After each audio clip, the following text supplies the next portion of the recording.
The Mozambique Drill is a shooting drill that was originally developed by a member of the Rhodesian Special Air Service, and later popularized by firearms trainer Jeff Cooper. The drill is designed to train shooters to stop a threat quickly and efficiently by delivering 2 shots to the chest and 1 shot to the head of an assailant. Here's how the drill works. Set up a target at a distance of 7 yards. Using a handgun, stand in a shooting stance facing the target. Fire 2 shots at the center of the target's chest. Quickly follow up with 1 shot to the center of the target's head. The goal of the Mozambique Drill is to stop a threat as quickly as possible by delivering accurate and effective shots to a target's vital areas.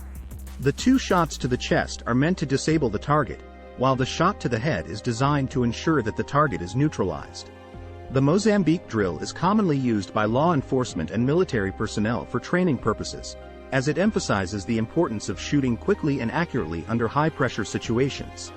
It's also a popular drill for civilian shooters who want to improve their self-defense skills. It's important to note that the Mozambique Drill should only be attempted by experienced shooters who have received proper firearms training and know how to handle a firearm safely. Safety should always be the top priority when handling firearms. Thanks for watching.